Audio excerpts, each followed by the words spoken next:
ainsi qu'il est important pour nous de savoir lire le langage du silence de Dieu. Un silence de Dieu peut signifier beaucoup de choses.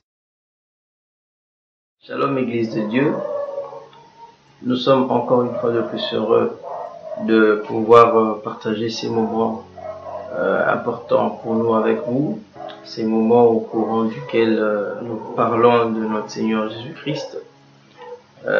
Nous pensons que ce sont des moments qui nous édifient tellement et on est heureux de vous avoir en ces instants. Nous voudrions aborder le silence de Dieu dans des moments de prière que vous avez.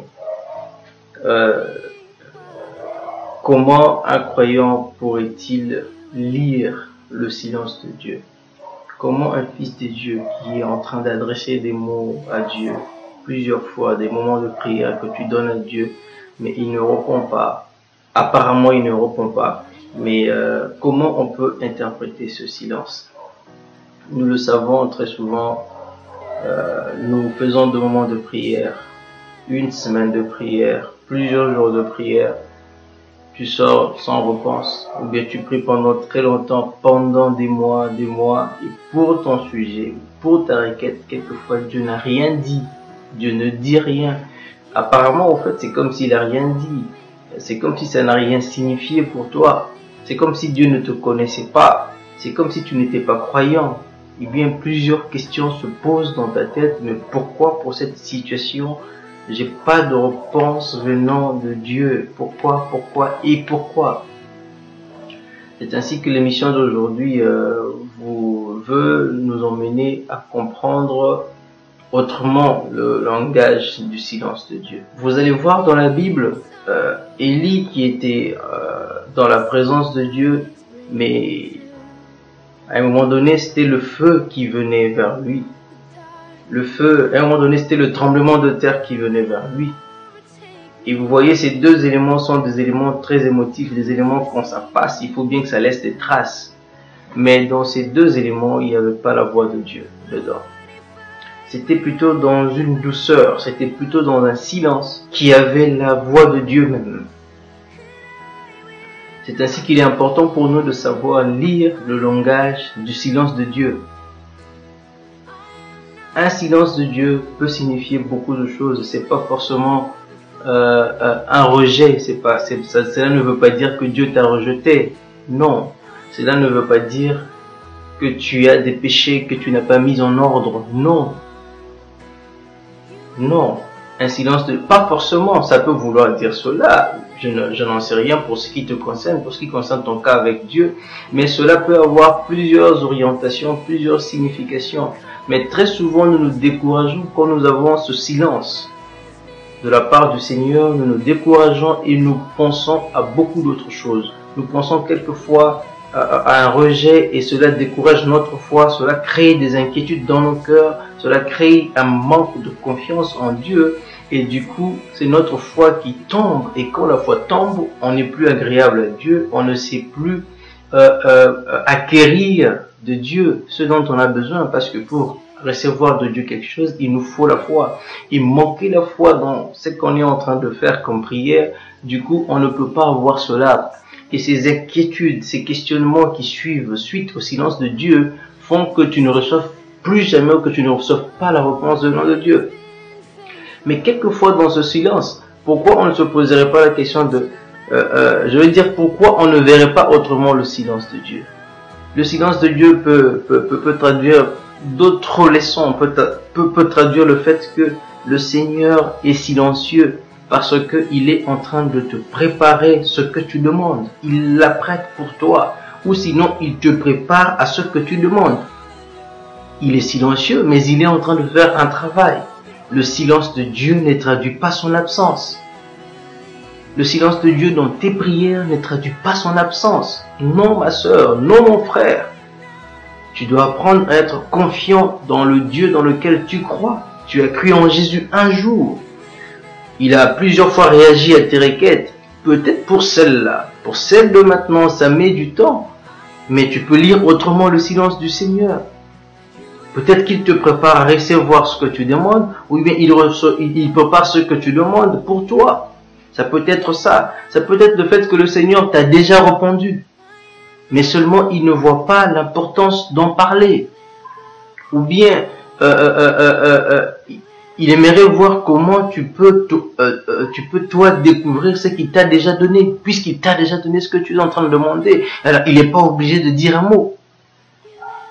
Daniel était encore chanceux, mais dans le cas de Daniel c'était un peu différent. Daniel a prié, il a prié pendant très longtemps, mais le Seigneur avait déjà répondu et Daniel ne voyait aucun changement. Daniel n'avait aucune réponse, Daniel n'avait aucun résultat. Mais alors que le Seigneur avait déjà répondu, et bien que le Seigneur avait répondu, le Seigneur ne disait plus rien. Et Daniel continuait à invoquer le Seigneur, jusqu'à ce que nous découvrions que la réponse du Seigneur était bloquée dans les airs. Mais Dieu avait déjà répondu. Dieu avait déjà entendu la prière de Daniel. Il avait même exaucé à cette prière. Mais il y a eu une bataille entre les anges de Dieu et les anges de Satan par rapport à cet élément-là. L'insistance de la prière de Daniel a fait que Dieu intervienne encore plus rapidement, disons, dans la bataille, afin de pouvoir libérer la réponse. Mais le Seigneur avait déjà répondu. Et donc le silence de Dieu dans ta prière peut vouloir traduire le fait que Dieu a déjà répondu aussi.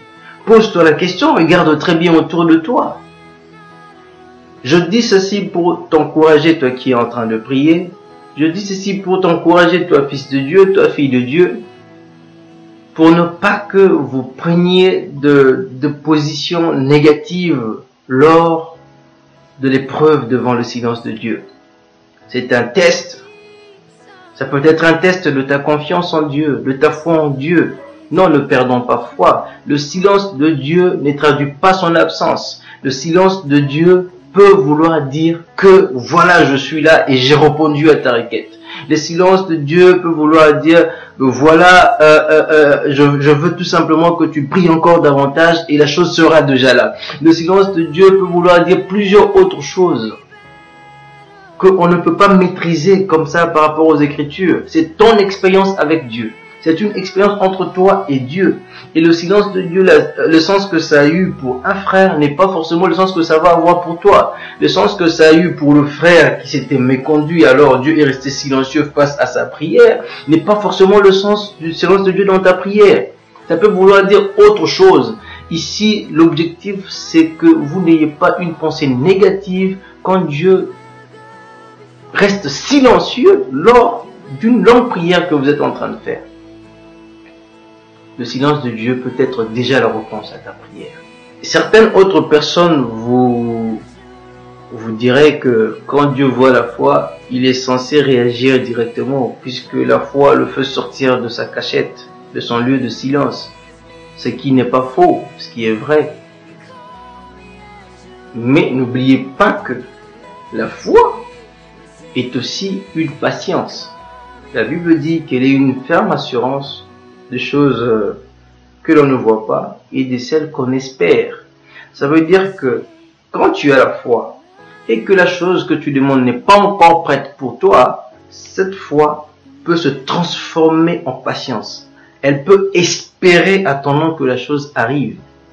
Pour dire ici que c'est pas dit que chaque fois que tu as la foi, il faut que la chose se manifeste du coup. Bien que quand tu as la foi, tu as déjà la chose. Mais elle peut se manifester plus tard. Et ta foi sera capable, si elle est originale, elle sera capable d'attendre. Et donc, un silence de Dieu peut être aussi une preuve de ta foi, tout simplement. Et nous pensons finalement que cette adresse, ces quelques mots que nous venons de vous adresser, peuvent ainsi édifier vos cœurs, peuvent ainsi vous donner plus de force et plus de confiance en Dieu par rapport à la requête que vous êtes en train de lui adresser, tout en sachant que il est là présent, il ne va jamais abandonner son peuple.